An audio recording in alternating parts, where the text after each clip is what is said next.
Well, Jack O'Donnell is an amalgam of people at the CIA. He's not any one particular person. So I needed to just get a sense of the culture of a CIA officer and make up my own idea of who this person was going to be. So I did. I went to Langley, Virginia, and I talked with CIA officers there. And it was an eye-opening experience. This is a group of men and women who are so used to keeping secrets and so used to not saying a word that at first it was a little difficult to open them up a bit.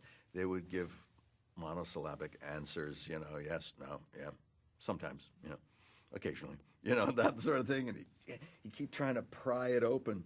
And I think they were surprised because I think they assumed that I would be asking more questions about specific missions and the danger of that. And quite frankly, what I was after more is to try to create a base, a foundation of who my guy would be. And so I was asking personal questions: age, background, marriage status, strain on marriage, separation for so long.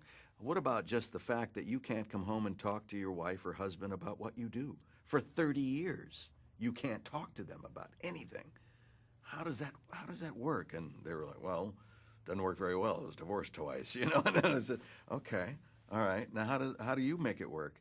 And another guy happened to marry a CIA officer.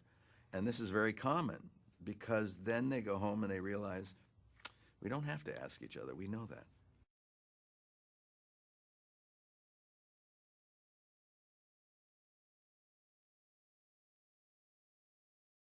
Ben is fantastic, a tremendous command of the story, an absolute passion for filmmaking, number one, and for making sure that he does the best job he can.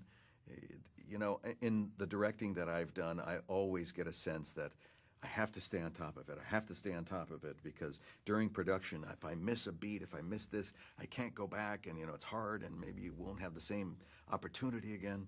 And he has the same anxiety, but outwardly, on the set, you show confidence and comfort so that your cast and crew feel relaxed and we can do the best job we can. And, it's great. We had long conversations about the character and the relationship between my character and his, and where it fits in the movie, and it was the best experience you can hope for.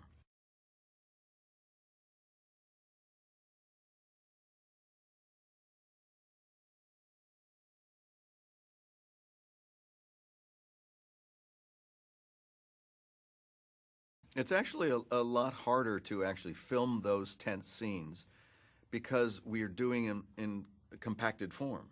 We're shooting all of the scenes at the CIA in a row. We're not intercutting and coming back on, that. We have to just imagine how the tension has been cranked up. And so when you go through a script, you get that sensibility. Hopefully it hits you when you first read it. And you go, oh, at this point, it's really tense, but not quite as tense as that, And then here's absolute relief at the end. So you can see the markers and where your character needs to go. And then you have to work on how I can justify ratcheting up to that point of tension where you're vibrating at certain points. And that's through experience and imagination, quite frankly.